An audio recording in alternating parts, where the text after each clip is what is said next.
Hey everybody, welcome to the Dad Challenge Podcast. My name is Josh. Thanks for joining me today. Well, we're talking about Matt and Abby, and they had some of the 19 Kids and Counting kids on the show. And we want to talk about it a little bit. I got some notes here. It's a pretty long episode, but it's a really interesting one apparently. And they talk a little bit about their life and what they went through and all this. Because 19 Kids and Counting, like TLC, kind of started this whole thing.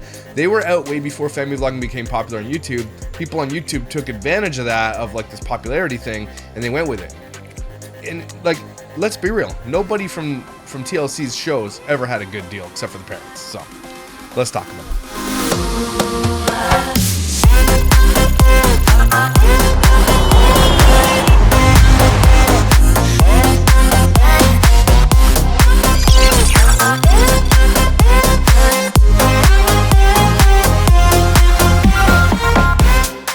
One of the things we talk about in the show a lot is family vlogging and child exploitation. And one of those avenues of child exploitation is these shows that you see on TLC, 19 Kids and Counting, the Little People Big World, like John and Kate Plus 8, Octomom, all those big ones. They had all these kids on these channels. And from what I'm gathering, they didn't really comply with Coogan law because I think they got away with it because it's reality. I don't know. These kids were working a lot and making their parents a lot of money and making these networks millions, if not hundreds of millions of dollars. One of the biggest shows was 19 Kids and Counting. She kept having babies, and it ended up one of their kids going to jail for being a Pluto. The dad is a complete and utter douchebag, took his money from his kids. I don't know the whole story, obviously, and it goes so deep. The wormhole is probably pretty crazy, but Matt and Abby, what's up, Dig? Brought a couple on to talk about them. And apparently Abby got her teeth done. People have been talking about it a lot. And, like, shame on you, Abby. Absolutely shameful. Your teeth were absolutely perfect before they gave you character, and she took away all of her character, and she's like, oh, I want perfect teeth. Like, these are people that you think they're so genuine, you're not. When people like this do this stuff, it really bothers me, because what they're doing is telling young women, specifically, that even though you are good, great the way you are, not good enough. Not good enough, still need to go get fake teeth and bullshit. I hate it. Anyway. That's a side note to this. I just wanted to say that because everybody was talking about it. But I've got some timestamps over here. So I'm going to look at these to make sure we get that. And then I guess we'll start at 124 because that's apparently Abby got some platform mugs. So, and you know how I feel about those. If you have platform mugs, we can't be friends. That's just, I'm sorry. I mean, you're kind of used to that. I mean, yes. With growing up on just filming all the time for TV shows. Oh, those Uggs. Those ugly Uggs! And stuff. I was used to there being a delay, but generally the delay would be no more than like 6 months, 3 to 6 months. It kind of fell off our radar, and we actually were talking with each other shortly before it came out, and we were like, whatever happened with that interview we did? I had never even heard of the IBLP ever. I didn't know what that was until the documentary, so that was all new to me. So I'm curious, did it accurately depict what the IBLP was from your perspective? I think they did a really good job. I don't know, we're talking about their religion. It's like the quiverful religion, I guess. That's one of the things her dad was part of. Sorry, I'm just looking at my notes here. All right, so apparently, let's just go through it. Of setting it up for people, like you're saying, who've never heard of IBLP, this organization that I kind of grew up in, and the wild, crazy ideas that a bunch of people just caught on to. It tended to draw a lot of people from broken backgrounds who wanted a checklist of what they could do to fix their lives. People felt like this is like the key versus like a relationship with Jesus. That's where I feel like they did a good job of kind of distinguishing between the two of like what true Christianity is meant to look like versus like what essentially a cult looks like. And I thought that documentary did a good job of describing that well. But I think they also were not, they're not coming from the perspective of advocating for something. All they're doing is like presenting these facts and then saying like, here's how it got here. One of the moments in your book where I was totally blown away was seeing, I think you mentioned having to leave a church that had some sort of event or something where there were kids dancing on stage. Christmas I think it was a Christmas program with kids dancing on stage, and your family left, right? That was something that was not allowed in IBLP households. No. That's stupid.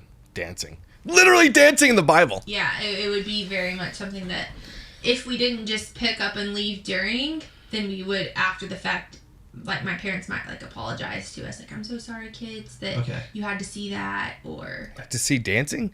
We're so sorry you had to see dancing. The most joyous thing you could do. There's literally dancing in the Bible. Like, these fundy Christians, and I know that's what the 19 Kids and Counting were, and I'm not snarking on them for being a part of it, but fundamentalist Christians are absolutely some of the most disgusting people on earth. Okay? Let's be real. They live their life based on a set of rules, and they are completely without holiness. 100%. They are actually the ones who are going to be judged the most harsh if they actually do genuinely have a relationship with Jesus, which I question, okay? Because they live their life based around a set of rules and not a faith-based standard. Nothing like that. Fundamentalist Christians, fundamentalist Mormons, any fundamentalist sect of any religion is absolutely the one that you should not listen to. It's the one that you should, like, that's the worst of them, and just ignore everything they say, basically. Whatever. So you never danced growing and up? then we wouldn't go back. No. No dancing. Like, no. How do you? So because like our toddler, when we turn on music, That's what he she loves. mentioned in her It's book. so cute, but he'll do like this little running thing. Yes. And so is jumping running. for joy. Like that's what my parents So you would can't call it. jump for joy. Jumping for joy might Well, be you okay can. if you're just Yeah. like jumping like on a trampoline. Yay! I'm so excited. Oh my goodness, we got. Can you imagine living your life that you can't dance? Like, but you allowed your kid to are your sisters? Interesting. To Whatever, redefine you know? it, Interesting. but even if it's Interesting, jumping that. for joy, the same action, but you call it something different, that's no. You can't call it dancing. Did you grow up in an IBLP household? No, I didn't know anything about IBLP Really? until we started, around the time we started talking. So you didn't have 18 other They always siblings said talking, not dating. like Jill. They're not allowed to date. That No, was I had one other sibling, yeah. Culture shock coming in. Wow. And was that something that was normal in IBLP families? Were there a lot of families with almost 20 kids or 10 plus kids? Yes. So IBLP, I would say, like looking at their group, one of the main things that you would see going to like a conference or something like that would be families with lots of kids, because one of the core teachings was that you're not supposed to limit the number of children that you Obviously. have. So a lot of families would have 10, 12 kids, as many as their body would, spit out. So at our ages, what was it, like 11 kids? Yeah, 11 or 12 kids, her Your parents had it I already. was like, Yeah. wow. I don't your even know the math, but I'm like trying to figure. I'm like, okay, 9 months is a standard period. I'm like, how does that even happen? Like, that's crazy. There's My mom would multiple. She's pregnant right after she has the baby. You usually get pregnant with the next kid when the baby was like 6 months old. That was like average Holy cow. for her. Like, I feel like it. That So, is so wild. no- like Six having to 10. No 6 to 8 protection, months. like not even condoms, like that's not okay. I'm sorry, I don't know, like literally nothing at all. He's asking a legit question. Like, no, this is the question. You're talking to a fundamentalist. They want to know, based on the real world, what they believe. Or I mean, I didn't usually have those conversations with Oh, my okay. parents, but I know that they did not. yeah. Obviously, they didn't use protection. She was pregnant for 25 years. Eve If we had in asked about contraception. using That's condoms, what they would have say. been like, Don't no. do it? Yeah. Did you guys ever shut down any kids eat free restaurants Yes, as a family? I Wait, you- think so. you did? There was this one, AQ out back. Remember, you Yeah. used to go there. Families like mine suffered for it because then we couldn't go get. all of Like, us It's and like our my kids friend don't paid do for it. All of us and our That's good. friends, yeah. And They your changed their friends? rules. Yeah, because you find out where the kids eat free places are, and you tell all your other homeschool family friends who have My like 8 God. and 10 It's like a homeschool cartel. kids. That was a hack. You know what? Like Eric would say, he's like, this is a poor business decision. They're the ones making the decision. Right. You know, like Right. there are lots of True. Kind of right. those places. You can't run yourself. Oh, into the yeah. ground. bad. But when they make that deal, they're not thinking about a family of 21 coming in. We went there for so long. They would have known. Like They're coming eventually, they know. They It's start us ordering and extra like all our food. friends. Yeah. for you guys. That's what I think about. I'm like, Or the how? taco place. Like, we used to go to the taco place and get a bunch of tacos, and finally they're Now, to dance, but you're allowed to have tacos? That's interesting. Actually, I don't. That's not that interesting. like, can you call ahead? That's so wild. I think about the logistics of a family that size, and I'm just so impressed. Looking back, I'm like, wow, like, having kids, 3 boys of our own now. I'm like, how did my parents do it, Because they have I'm in the night. all of us carrying a lot of the weight, like, teamwork. Just somebody's in charge of lunch and preparing dinner and breakfast, whatever. Because you had to also, correct me if I'm wrong, but as a teenager, you almost had to play mom for your younger siblings, right? And Yeah. help raise them and wake up with them in the night if they woke up and they were crying. Because there's no way that your mom could have taking care of all 19 kids, right? Exactly. If you can't take care of your 19 kids and you rely on your children to take care of your children, F off. You definitely did it wrong. Okay, that's not your children's responsibility to raise your children. I understand siblings supporting one another. I understand that, and it's cool to teach your kids. It's good to support, but not parent. There's a big difference between being there for support and helping out a little bit than parenting and actually taking on the responsibility of a parent, especially of a crying toddler, changing diapers, making meals. That's no freedom for children. These kids, I don't know tons about 19 Kids and Counting, but as you see the kids exit, most of them still actually are pretty into the religion part of the whole thing. So it's not necessarily a terribly bad thing, but at the same time, they had a terrible existence, especially when it came to their brother. So, and you notice that I don't think that they talk about that. I think whenever they go on a show, talk about any of this stuff, they just don't ever mention it. I think there's contractual things that say, don't ever mention my brother. Yeah, so we had a buddy system where an older child would be paired with a younger That's sibling That's or two or crazy. three. And that way, at home, nobody slipped through the cracks. There was always somebody knowing, like, making sure this one got lunch and this one got their diaper changed. And where's mom and dad in this? I thought, where are they doing? And not that my parents wouldn't change the diapers or whatever. Like, they were always changing. Both my parents were always changing diapers, too. But, like, especially when we were out. Can you imagine the diaper mill that came out of that house? Like, could you imagine if they just stacked every diaper in a diaper? We'd go to the moon. And about, we had to help make sure that nobody got left anywhere. Yeah. But I never changed a diaper until I was 26. Yeah, Derek. And Really? when did you change your first diaper? How old were you? 7? Probably like 6 or something. I don't know. Yeah, 20-year difference when we first changed our I first got my diapers. first buddy whenever I was about Well, you probably didn't grow up in a house with 25,000 kids, dude. 6. And you were A 26. baby when you were 6? Yeah, I got my first like buddy baby Like, to help take care of. Not as much as A I would 6-year-old. have later. Like I didn't do quite Your as next much two as I would children when you I took got care older. of more. Did you probably. wake up in the night with them? No, I didn't. I wasn't to that level. There's different levels. That's so wild. But my mom actually, we They're got rarely- married. Oops, there's just no. Would take a crock pot with chili and go, yeah, it's That is music so lessons because funny. we might be there all day, Yeah. for these once a month group lesson times. And When you were young, like, were you guys Young was and poor. Yeah, were you poor basically? Like, with that many children, or was it just really hard to pay the bills? Because Yeah, you're poor. It's like 300 kids.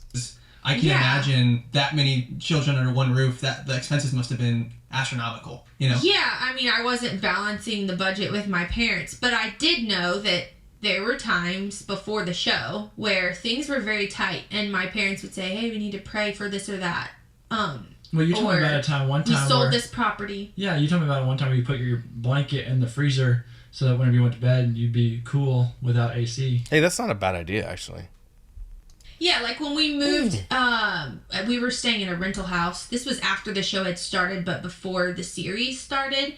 Our AC went out in this rental house, and it was just really hot. So my sisters and I, like, stuck our sheets and pillowcases, I think, or pillows, in Walmart sacks in the freezer, in the deep freeze, just to cool them down. So that way, whenever we got in bed, then we'd feel cooled down. And Super smart. then when we moved into our big house that, like, we all helped build, and the show was helping some, but again, it was right around the time that the bigger series started. We didn't have AC that whole first summer that we lived in the house. We didn't even have running water for 2 weeks when we moved into the house. Like, we had If you can't afford to give your kids running water, stop having kids! So this one's about TLC staged the house and then took most of it back. like, okay, pick however many things, and That's then we're sad. taking the rest back, or you can buy them. There was an option, but they're, it's like, that's just like how they would stage the house, and then there's like a furniture company that might give furniture, and somebody might give a piano because it's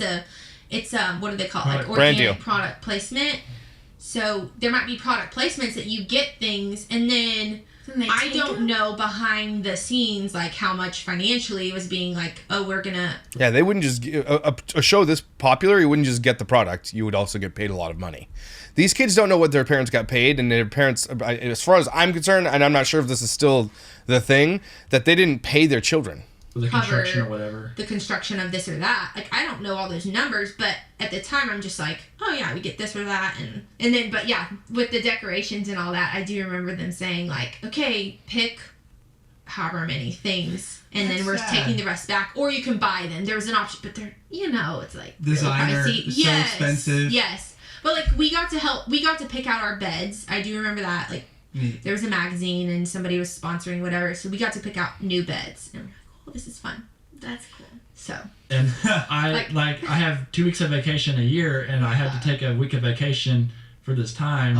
And this now is- you're filming it. Yeah, and this is like nothing to do with like what I would normally but he's be just doing. trying to make small talk and everything. Yeah, and it's yeah, just like, you just trying to make small but talk. no, I don't want people think like it's this like awkward, like I don't want Yeah. people thinking I'm just tourist That all I'm the just time every touring Kathmandu day. every day, and like this is my life But the last 2 no, years. you're It's like, this is great, but It's no. great, but I'm having to take vacation time Yeah. for it, and it's going to count against like There were the other things like time. that where not just my dad, but like people in general with the filming side Uh-huh. of things, and it being very much like reality show. So like it's your life to some degree, but it's not very realistic in other aspects. And counting the cost in our book, we go into more detail talking about how when Jill came to Nepal, it was the goodbye was like scripted. Like whenever she went back to the airport, Yeah. like we got in the taxi and she's like, I'll pretend to cry, and and she's Wow. going back home to Arkansas. Basically, the film crew could only stay for 1 week. Yeah. We wanted to have at least 2 weeks together.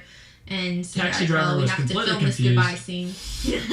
Yeah, so basically saying everything is scripted in the reality show, and that's the same thing when it comes to family vlogging, right? This stuff is all scripted. And the stuff that's really not scripted, too, is not... You can always tell when it's genuine or not, and you can always tell when it's been faked. Like, what was the one that we covered the other day where it was the kid running down in the Disney cruise? She put the magnets on the door, then they cut it like 3 times, and she wasn't wearing the Mickey Mouse ears the 3rd time. And it was just all super scripted of her hugging her mom. It was so gross. Like, that is the reality of these children's lives. And in the end, does it really matter? I mean, not super duper, but if your whole world is an alternate reality when the camera is on versus when the camera is off, that has got to mean something. That's got to be detrimental to these children's upbringings, to their mental well-being, to the trauma that they go through. It's like that. I've always said that since the beginning. Imagine your parents are someone completely different when the camera is on. And that's so when you get excited when the camera's on because they get to be happy and you get to go travel and you get to do all these things. But when the camera's off, it's completely different. And we have seen many stories when it is completely different. 8 Passengers is one of them. Jess Fam is another one. We've heard so many backstories of when the camera is off, what it's really like. Some kids are abused. Some kids are SA'd. Lots of kids are living in this dangerous world when the camera's off. And I don't care. If your parents are two-faced because the camera's on, they have to be someone else. You're actually just teaching your children that you have to be genuine when people are watching.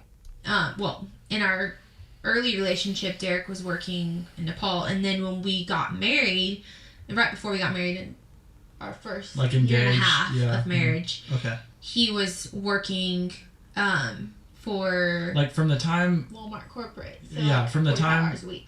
about a month before we got engaged until after our first son was born, I was working 40 hours a week as a tax accountant at Walmart headquarters. So yeah, during that whole, like, the progression of our relationship, engagement, marriage, early marriage relationship, birth of our first son, like, all that was working full time, and we didn't get a dime from filming or anything. Wow. If they filmed, like, and again, it was like 20 hours a week, probably just exhausting, and you've got to cram it all into evenings, and I don't know why would you agree to that? Like, why would you agree to not being paid for being on camera? That doesn't make any sense. weekends, you don't really have any time I hope he asked that. together outside of that as a couple. I mean, there were perks to Yeah, filming, yeah. like Yeah. this or that, get whatever. But And you felt obligated to do that because of your parents and because of, I think, talk about it in the book, but just this view of the show of being a ministry. So you thought, Okay. Now it's making a lot more sense. So the view of the show is that the dad tricked these kids into saying, this is a ministry. We're teaching people about the love of Jesus through the show. And so you're not going to get compensated, but your treasures are in heaven. All right, you're going to be rewarded when you get to heaven. Meanwhile, this butt crack is making millions of dollars, not paying his children at all, and just being greedy about it and teaching his like, imagine being a man of God and like withholding things that your children are owed for you exploiting them. And TLC is just as guilty of this too. Because if they didn't have Coogan accounts, how did TLC get away with doing all this? It's a Hollywood program, right? It's I don't know how might be really interesting to follow how TLC got away with having these children on these shows and not paying them through Coogan laws and not having to, because if he's got to work and these kids are working, they shouldn't be working more than 8 hours a day, and they have to have breaks in between for schooling and everything else. How did they get around those laws? That's actually quite an interesting question. I would love to ask these people. Even though this is taking a lot of time out of my day in addition to my actual job, I'm going to do it because I view this as a ministry. Yeah, it was a couple things, I feel like. So, like we talk about in the book, it was definitely this idea of it being a family ministry, which I feel like anybody who's been in kind of this family ministry role, a PK, like a preacher kid or a missionary's kid or whatever kind of ministry your family might be involved in, those kinds of things, like you might have a hard time with that gray area of boundaries and kind of finding out who you are. And then on top of that, this culture that I came from where you're just this persistent, you're treated almost like a persistent teenager, like forever. Like you just kind of, there's not really this... Like perpetual adolescence, basically. Yeah, never really growing out of that you mature phase. quickly, but then you kind of like stay in this idea of... It's very telling too that she has a nose piercing coming from this religion. She still sort of believes it because she dresses very modestly. They probably still go to church, but that nose piercing is probably her like big middle finger to her dad. I'm not even kidding you. Just perpetually under your parents' authority and all that. So there's not really this point where you break away. So that combined with just it almost being this family business thing, but not really having control and say so. So even later when we started seeing a therapist, it was really interesting to us where he could relate to us on some fronts because he said that he grew up in a farming family and a dairy farm. So he said that it was very hard to kind of sort that out with his siblings and the whole family. So what I'm hearing is family business, kids who grow up inside of a family business, and I consider being a pastor's kid a family business because pastors in a business are making money. Okay, they make a lot of money, especially in the modern era. Not the old school way of doing power, where pastors went and they basically lived on the house that the church owned, and they lived very frugally, and we weren't rich. How times have changed, right? So I'm hearing this family business thing. Like, you ever gone to like a Chinese restaurant? The kids are like in the back doing their homework, and when they're not doing homework, they're like serving the customers. Like, you ever I think farms are similar. I've grown up with kids whose parents have businesses where they worked at the restaurants or they worked in the businesses. I think what I'm hearing is that when you put kids to work, they don't get real childhoods.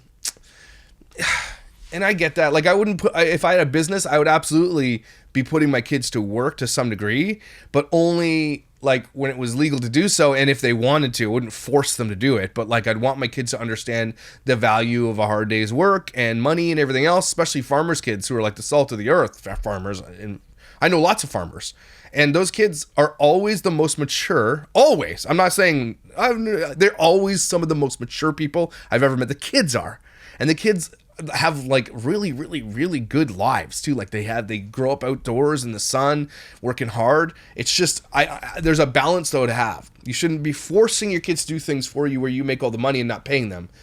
But you're at the same time, you're also, investing into the family. Everybody has their place. I don't know. I'm torn on that. But when it comes to exploitation of children and predators online, there's no question that that's wrong. On the business side of things, and I've heard that like with family businesses and it getting a little hairy.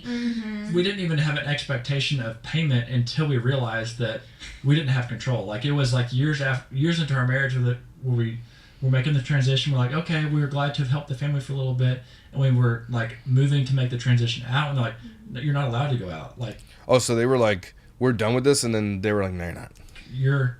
I'm sorry, that's not an option. Again, it goes That's not an option, he says. Well, it is an option because if you're going to go toe-to-toe with people who are fundamentalist Christians and they say something stupid like this, all you have to do is bring up the scripture about, like, you marry and you leave your family. That's literally what marriage is about. It's about joining a new family, creating your own family, and you leave. You are not under your father's law. If you're talking about even the fundamentalists, a fundamentalist couldn't even say, no, my daughter is always under my law. No.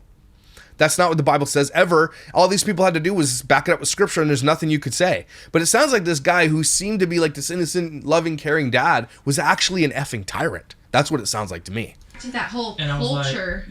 Like family culture thing, like almost like a family farm. Like, no, you can't leave the family farm. Like, who's going to take care of it? This is supposed to stay in the family. This is our ministry. This is our... Yeah, I'm in at the ministry thing. If you guilt your kids into going to church and being part of you because it's a ministry, You are doing it. Ministry is something you are called to.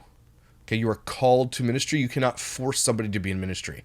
Especially these pastors, and I know a lot of pastors' kids who do want to move on and be in ministry. I understand that. But for the most part, no. And you cannot force your kids to, this is something I learned early in the church too. I would never force my children to volunteer the church. Like, I would want them to be there with me and help me sometimes, but I would never be like, every week you're doing this, this, and this, and this, and this. No, you cannot force ministry on others. It is something that you are called to, and if you're not called to it, do not force it. Okay, because then you will end up resenting it and you don't want to go anymore. Do you really want, for those people who watch this, who take your kids to church and love church and everything else, do you really want that for your kids? Do you really want them to hate church? Right? So you got to think twice before you force your children to do stuff at church. Honestly, I swear, even go to youth group, things like that. I understand that it's good for them. You want your kids to go. But the moment your kid tells you they don't want to go anymore, don't force them to go to church. Okay? Let them make their choice. And if they go the other way, that's fine.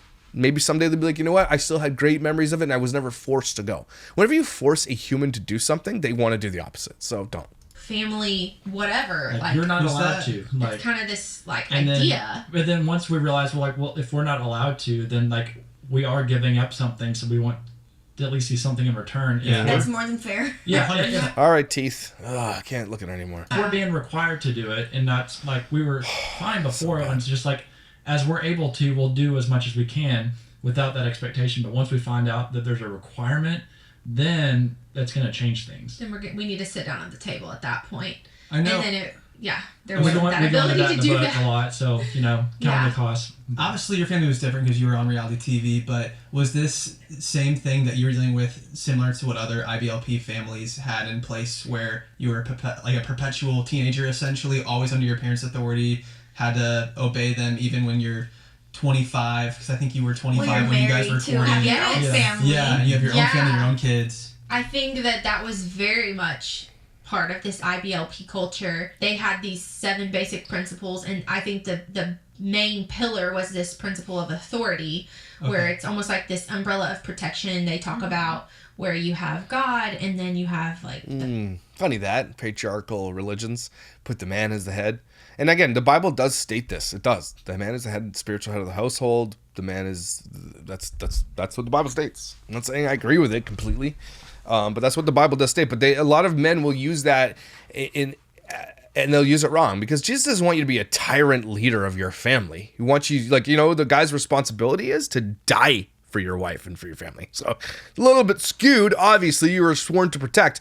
But, I mean, good leaders aren't somebody who's going to tyrannically dictate what you have to do. It's not what that means.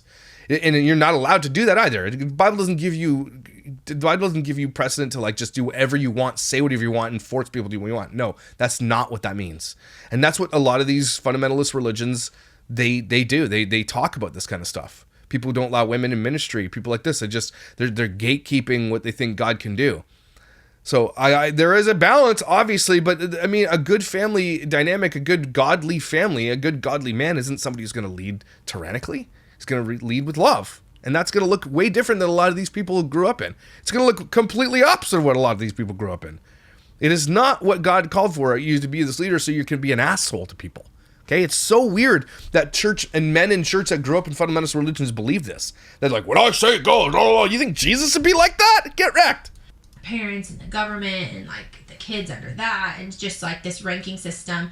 And if you're not abiding by your parents' authority forever, then you're getting out from under their blessing. And if you're out from under their blessing, then you're opening yourself up to the devil, footholds for the devil. Evil and bad things happening. Getting in a car crash could be as a result of not obeying your parents. That's crazy. Even far into adulthood. And that's how they keep control. That's how cults control their people. They make you believe crazy things, when all you have to do is read the Bible for yourself and be like, this doesn't make any sense. I'm not, where does it say that I am under your protection when I am following your rules? That's so silly. Even God doesn't say that stuff. His rules are there for a reason, obviously, and that's to be holy, and that's to there are rules and there are laws in place for certain things, but never does it say if you step outside. Well, I mean, to a degree, yeah, I mean, he did flood the entire world. He did burn Sodom and Gomorrah to the ground. So I sort of understand that, but that's where they're taking these proof texts and these contexts way out of whack and applying them to their families so they can be tyrannical. And in his case, in her dad's case, just make all the money and not pay his children. So his was out of greed and spite. And that's a sin in itself. And so he's literally saying, you know, follow me, don't sin, don't, you know, you have to follow my rules, and that's a sin if you don't. Meanwhile, sinning doing it. Does that make sense? That's really weird.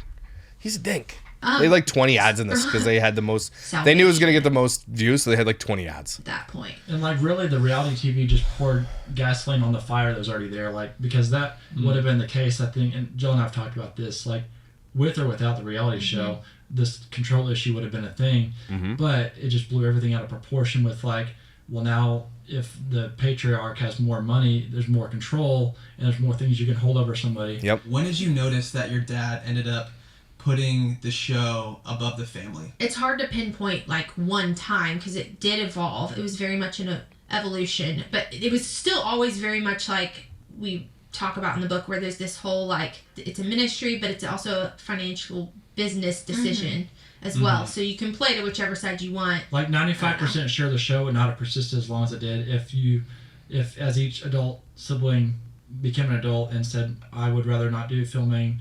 And if none of the adults wanted to do filming, it would just, it wouldn't have persisted that long. We also didn't have the freedom to make that guilt-free decision either. You might be presented with like a pseudo decision, choice, whatever, but then there's still this like... That's control. That's like, they know they're losing control, so they give you a pseudo decision. Okay, well, if you don't want to be in the show every day, I want you every other day, or this and that, or I'll give you this or that, or you get these benefits, or they guilted them because, look at the life you got to have because of this TV show, right? But these kids were exploited, everybody. They were the reason people were watching for the drama and the train wreck it was, okay? But the kids were half the reason, if not more, the reason people were watching, and they were not compensated properly for it. And that's also on TLC, everybody. That's not just the Duggars' fault. That's TLC. But we kind of expect this to be in our good graces type thing, which I think other people can relate to as well. Like every family's gonna have. And show was one of the first big reality TV shows, if I'm not mistaken. Yeah, like, it's part especially of like a core group of like Little People, Big World, John and Kate +8, yes. and then so many others followed because it did so well. And I'm sure it made TLC a ton of money and made TLC hundreds of millions of dollars. And this is why people went to YouTube to do it, because they didn't make it on the shows. Like Jess Pham was trying to get on 16 and Pregnant. She got pregnant on purpose to get on the show, and she never got on the show. These people were just having babies because they knew it made the money. And they still are to this day. People are doing it to make cash. It's crazy. Made your parents a ton of money. And don't forget, Matt and Abby also did that. So I know that they have stopped, and that's good. Congratulations. And I love that for you guys.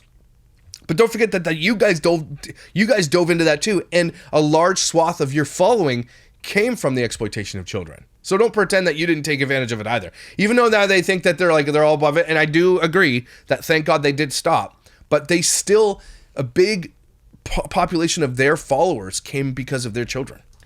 But I'm so curious too, now with the rise of social media, we're seeing now people vlogging with their kids. And I'm so curious what your take is on that too. I think for parents nowadays... So they're vlogging with their kids. Great. Idiots. With social media and it just involving your kids, you have to reevaluate what's best for y'all, like what's best for your kids. Think about their long-term, like what's going to be good for them. And even if they're okay with it, is it good for them? It's kind of like giving your kid a phone. Like, are they okay with it because they like it? And then later, like, it could be harmful. Like, at what age is that okay? Every family is going to be different. And so, and then with the work or whatever, like, at what point do I need to take a step back? Or what point... So I'm confused as if he said that you guys do exploit your children. She's like, you have to take back and see it's safe for your kids. Like, you know that it wasn't safe for you guys. You know that you grew up in a place where you were ruled over and told to do this, and you probably didn't enjoy it. Maybe sometimes you did, and you got a piano out of it, and you got things and nice things. But you know that this is dangerous. This isn't a conversation that is foreign to you. You guys know more than most how bad this is for children on the internet. Okay? Yeah, the reason they did so many ads on this is because it got 944,000 views, like 1 million views on this video. Did you? And they scored big time. They probably had to pay them money to be on the show. So here's Diller Family Official, and I'm sitting here thinking and agreeing with them. Hey, you probably wouldn't exploit your children online, right? 114,000 subscribers, counting the cost, book release. So they released a book. Look, if you're gonna capitalize on the book release, I love it. Absolutely. Make your money. Tell all. I love it. Right? But it doesn't, like, of course... Like, they don't know. They're not doing daily vlogs of their children and stuff. So they do show their kids, but they don't exploit their children. Yeah. So, good. Thank God. But, like, I think what Matt was saying, like, you still show your kids, but at the same time, they're not doing a daily vlog with their kids, talking about periods and everything else. They're not doing that kind of stuff. That's good. Good. So, I like to see that. All right. And so, basically, she's saying, you know, you got to know what's best for you, and she's saying do as little or as much as you can within the safety of children. But I'll fight back. I get that every time. If you have millions of subscribers, millions of people watching your stuff, or if you did have millions and you have a large swath or a large following, it's kind of like, just play it on the safe side. It's the more people who watch your children, the more dangerous it is for them. That's what I'm saying here, right? If you have 1 million people, it's a lot different than if you have like 100 followers on Facebook. It's a lot different. Okay? And it's a lot more dangerous the more people who are watching, because that means there's more predators watching. That's just my take on it. Do we reevaluate and say, okay, maybe we're involving them a little bit too much? It's hard. There's not like a firm line. Constantly reevaluate, like whether that's every 6 months, every year, like have a real honest sit down. No, don't reevaluate. From the beginning, just don't. That's it. You don't have to reevaluate anything. We know it's dangerous. We know it's always going to be dangerous. It doesn't matter the exposure. If you have a massive following, don't expose your kids on here. Just don't do it. You don't need to. These people didn't need to. They were already famous. If you already, like Matt and Abby were famous before this, and a lot of them are famous before, and then they put their kids on after because they think they need to. You don't, man.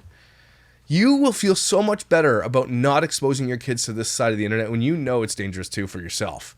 You will feel so much better that when they get older and they don't have a massive, giant footprint and there are pictures of them growing up on the internet and make embarrassing moments, taking a crap, peeing their pants, you know, shaving their legs, having their period, first kiss, dance, all this stuff, tantrums. They're gonna thank you for not doing that. Okay? They will. Discussions say. We've done that. Like, we aren't. Yeah, I noticed we don't have it all figured out. I noticed that you guys stopped showing your kids on social media. I was looking through your Instagrams and saw that you used to, and then I think like 2 years ago, around there, that's what you I saw. stopped showing your kids. So I'm guessing you guys made that decision. You didn't want to. It was more like I was. Well, 2 years ago is when this thing started really snowballing into the conversation it is today, and they were probably just catching on to it and saying, you know what, you're right. I mean, I grew up in this. I know the danger of it, and they reevaluated. I'm glad they did. It's awesome. But they just, you know, maybe it was because the conversation was coming around. Talking to Derek, and I was like, I just don't know how I feel about, like, as we were going through therapy and just processing all of the things that we've kind of lived, growing up on reality TV and kind of my life, very vulnerable moments being pressed to show those.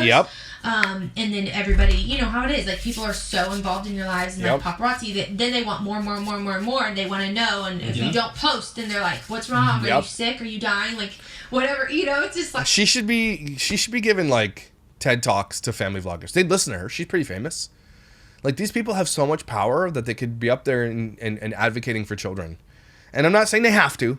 I'm not saying it's their responsibility either. I'm just saying, man, the power they could have if they just said, look it. You don't need to do this stuff. Stop doing it. Take it from somebody who was taken advantage of as a kid and still has not been paid what I'm owed and everything else. Why would you do that to your kids?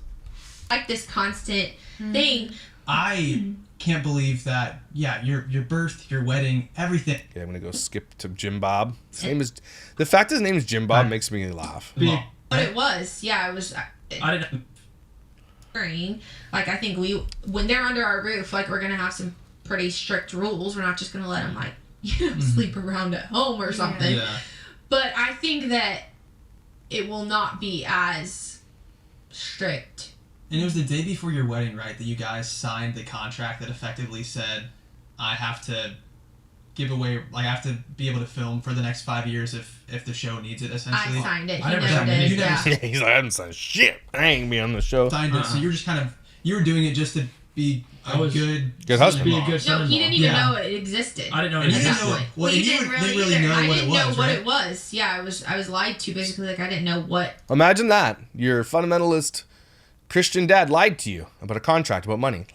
Interesting. I was signing he didn't even know that I'd signed anything because it wasn't in my mind. And I took that off big. work. But that's also TLC too, being all predatory with the contracts. TLC knows that this was their like huge moneymaker, and they tricked probably Jim Bob and what's her face into doing this, and then they tricked their kids. Like there should be these kids should have a massive lawsuit against TLC right now. Every single one of these kids should sue TLC for all of the money that they are owed. And I wonder if that's happening. The That day, DLT I must have even- been at the bathroom or something, and it's like, quick, sign this while your future husband's in the bathroom. What did they tell you that you were signing it? Like what? Yeah, what did they It's say? just about how you're gonna get paid. For all I knew, it could have been like something to do with like taxes in the show. Like Okay. I don't know. She trusted her dad, is what she's saying, and you can't blame her. She She was like groomed. This is like the example of this isn't like this is a different type of grooming, but it's grooming. These children were groomed, and she even to the day she became an adult, she was still trusting her father to take what's best, and in the end they didn't. They got screwed. It was naive, like to think, oh, I need to know about this. I mean, I knew it was something to do with the show, and when I asked, it was just like, oh, this is just about how you're gonna get paid. And I was Which like, is So they lied. that whatever, you're not until like, we whatever. die.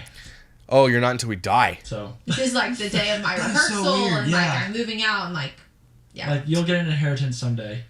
Oh, so when Jim Bob dies, you'll get your inheritance. Okay, but that's different than like agreeing to be bound by something. You don't have to do that to get your inheritance. Was that Yeah, was that's that weird. contract with Mad Family Inc? Mm-hmm. So literally your parents. It wasn't even involving TLC. It was a contract with your parents. Well, it was with them. No, it was but with TLC. Was like TLC coerced them, Mad Inc., whatever the name of the thing is. Why would you call your fundamentalist religion family Mad Inc.? Anyway, but that's through TLC. obligating. And probably had TLC lawyers on it. Like my dad was like obligating The services the of all these talent other talents. to be available to TLC. Talent being Okay. all So it of was her with siblings. TLC, Yeah. but my dad, if the contract was broken, he's the one that would Suffer the consequences. reap Take the fall for it. Yeah, take the And, fall. and Too bad then. Sucks to be you, Dad. who do you think is most at fault with that whole situation? Because obviously you have TLC over here, who is only communicating with your dad, even though there's adults. You being I thought 20 about that This is a good question, Matt. Finally. reading your book. I was like, I wonder why TLC isn't directly going to you. when it's Jill and Jessica. Because they were using the dad's power over his children to coerce him to sign these phony contracts. They didn't care who got paid. They just cared that the show went on because TLC got paid in the end. Jim Bob probably was like, how do I get paid? And how do I make sure my kids don't get paid? It's really weird. Like, I'm going to read this book now. I'm going to go read their book because I'm interested now. Yeah. Because TLC it's did. easier to deal with like one person than it is to deal with 20. So I assume that if they think, oh, yeah, sure, like if and everybody's yeah. cool with it this way, they're not. As long as they get the signatures that they need, then they don't have to worry about Mm-hmm. And You need to sue TLC. whatever. And they're just it. I think honestly, in this culture too, it's just kind of like what I like what I don't know. Mm-hmm. in my Like even league- if they yeah. get wind of things, like it's probably just like what I don't know, does it? Like I don't know. I can't speak for them, but I would say that if they had questions about how's this all going down or how's it all shaking out, then they probably, as long as their part of things is working fine and the show's doing fine, they're probably like, let's just ride this out until. In my legal But I don't opinion, think they they did not knew. do their due diligence. Yeah. so in your book, you talk about getting this random IRS document, and then you realize, wait a second, my parents have been saying that they've been paying me out money Oh, snap! for X amount of years, and So they had them on payroll so they would get the payroll tax deduction, but these kids weren't getting paid. They were just putting it in their pockets. And a lot of businesses do this, by the way. If you're going to pay your kids, and all these family vloggers who have LLCs, and they all do, okay? They all do. And some of them might pay their kids, and I hope they do, okay? But for the most part, they probably don't. They don't. There is no laws saying that you have to pay your children on the internet. Isn't that crazy? They are in Illinois. There has been a law passed that you have to, there's a Coogan law that has to pass. Now, when it comes to like people like Alicia, like here's how this works. YouTube pays their creators through AdSense. AdSense then goes into your LLC account. Then you then pay out who you need to pay out through yourself, your husband, your kids. They can all be on payroll, and you get a tax deduction when you do payroll when you're paying other people, right?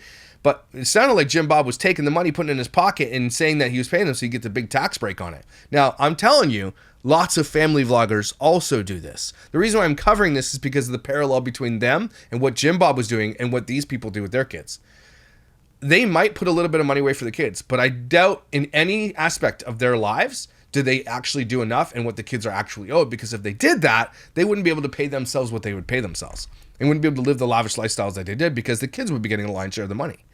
So I hope the IRS eventually gets positioned to be able to do this and go after these people who have done this. You, with your accounting background, went in, did some digging, and figured out the exact amount that they had claimed, I guess, to have paid you. And so, was it at They're like, oh, we're so pissed that she married an accountant. that point where, since you were going back to school, so many things were happening, you You got that, Abby? You good? Nice and hydrated now? were, on paper, it was shown that you were paid this money, so you just decided, hey, I think we should deserve to be paid what was recorded for the IRS, you know? Yeah. Yeah, because that's also against the law, which is a sin. So, render unto Caesar what is Caesar's. That's literally, Jesus said that. If you are owed, like, Christians who break the law, especially tax law and stuff like that, it's a sin, just so you're aware. And churches do this too. It's a sin.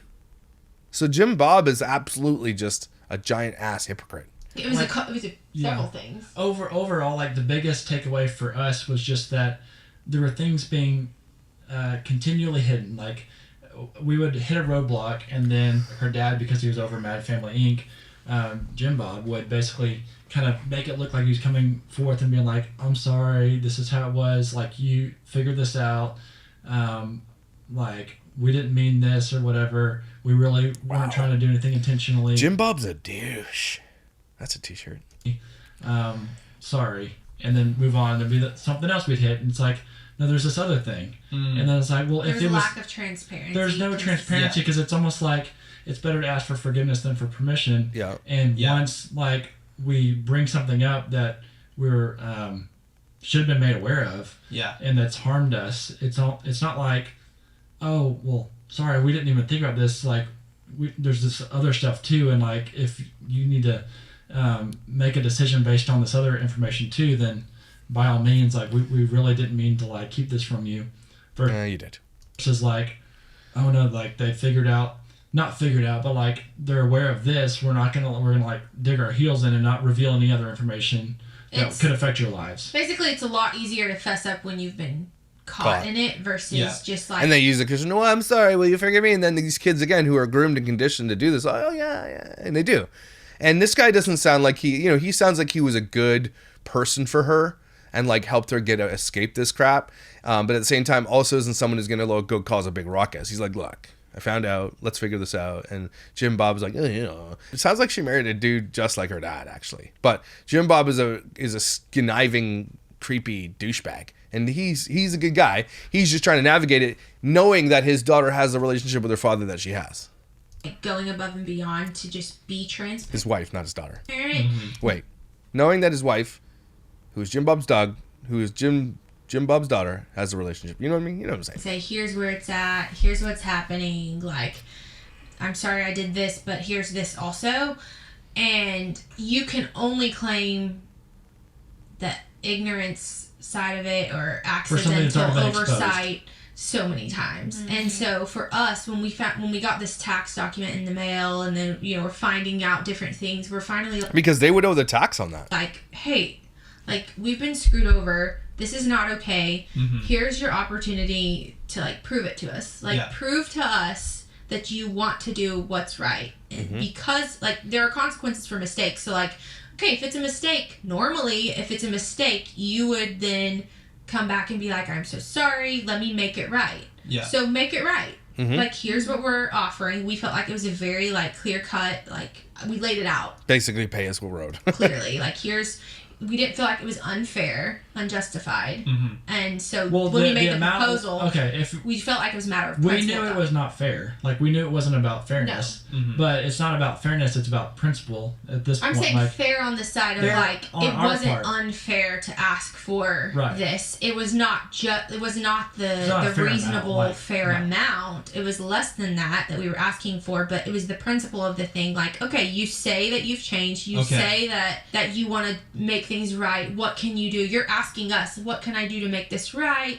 I feel like there's a wall between us type thing. Like, how can I make this right? And we're like, here's a tangible, like numbers speak. So here's a tangible number, you can fix this, here's the error, fix it. Like Derek's working in accounting, you know, it's And like, you hadn't even seen the contract yet, Just right? to acknowledge- At that No. point, you weren't even aware of what we you signed. see these numbers. Derek's, you know, getting ready to go to law school and I was already in law school, but- and a lot of times like scholarships are based on income, Okay. and there's been this income that's been reported in previous years that's not reflecting what our true income is, what we've Yeah. actually seen. We don't know where those checks went.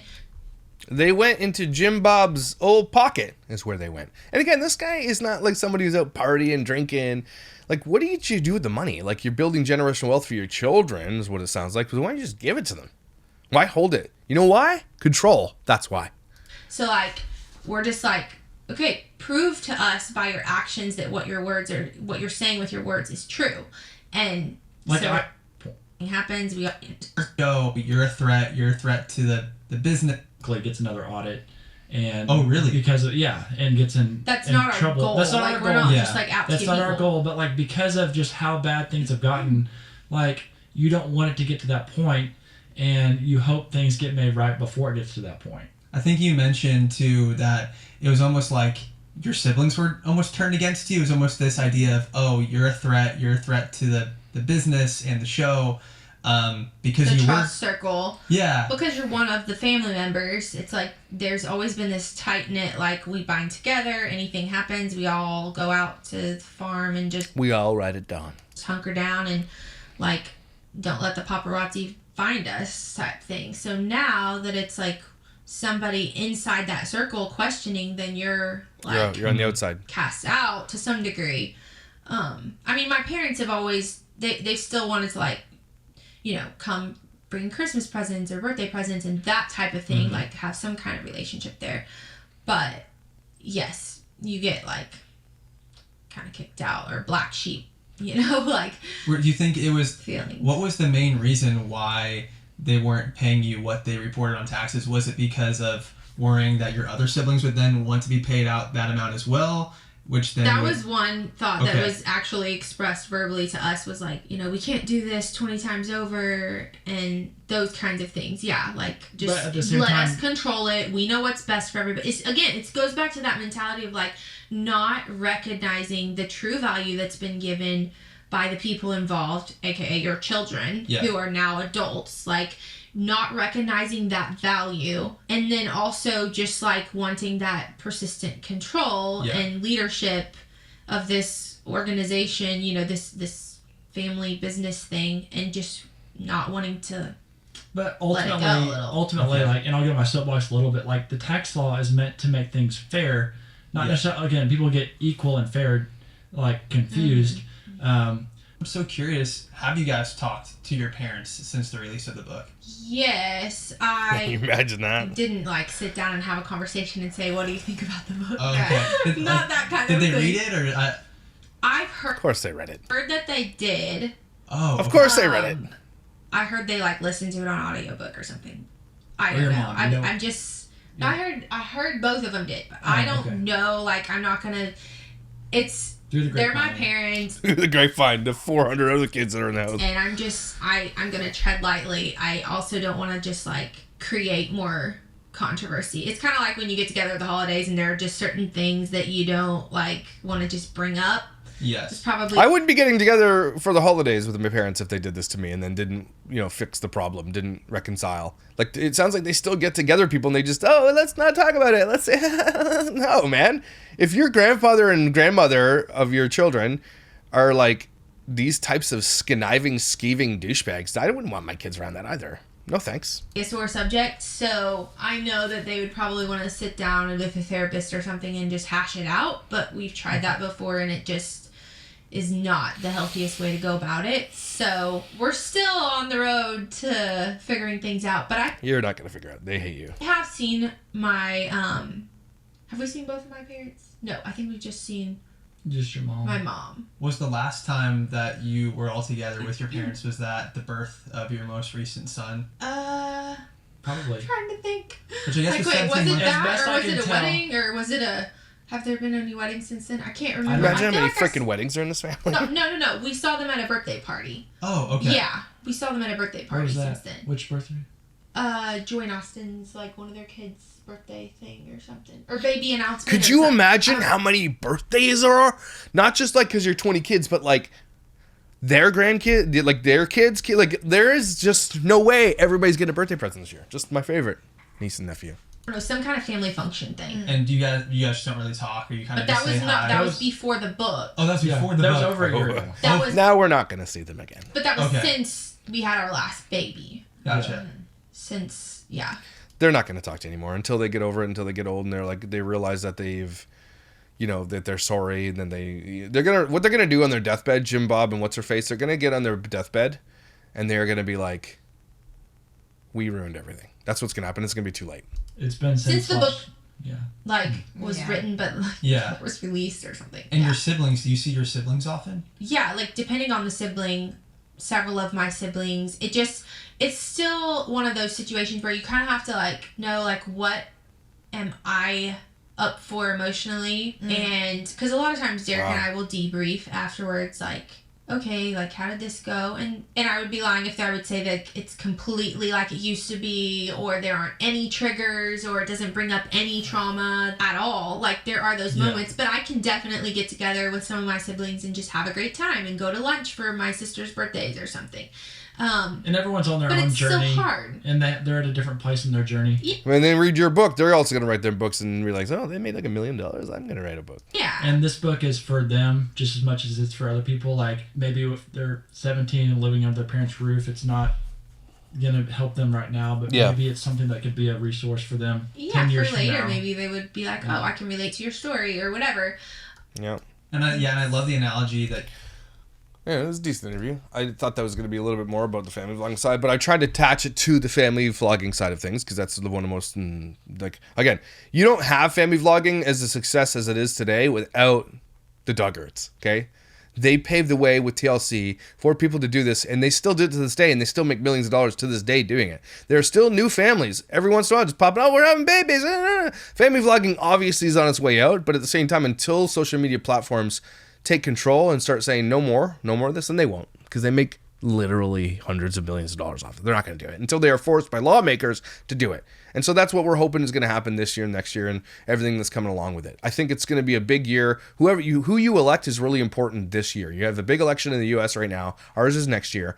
And as topics are concerned with countries, this is kind of sitting low on the radar, but it also is something that, hey, just check with your person that you're trying to get into office. What do you feel about this? And they will. If you message them with an email, maybe we'll put one out that's like something you can message to we call them MPs, but I guess you're like state people. I don't know what you're called. Like, what are they? Senators and governors and stuff like that. If you message them, a lot of them will get back to you and just say, where do you stand on this? I'd just love to know. You don't have to advocate to be like, can you change the law? And be like, where do you stand on this? I'd love to know your take on this. A lot of them will message you back. It'd be interesting to see. So maybe do that. I don't know. But before you do that, take a deep breath with me. It was an interesting topic, and Matt wasn't, had his balls out and had 5 rings on and, what's up, dudes, and screaming at everybody because there was contractual in this one. The edits and everything in this was on purpose. The 5 advertisements inside were on purpose, right? This was going to be their biggest one because it's a big deal. These people are still famous, they're still out there, but they also have an opportunity, and I hope that they use this opportunity to say, stop exploiting children. I wish more people did this because I'd be like, wow, good for you. Good for you. You know what it's like, and you are going to bat, not just for your brothers and sisters who had to suffer it, but for others. Because the more people talk about this, the better it gets for these kids, right? Would you agree? I would agree, too, that you would agree with me. Thanks for being here. Thanks for being amazing. You are incredible. You are valuable. Don't you forget it. You need to be here. Okay? You're some kind of something. I will see you when I see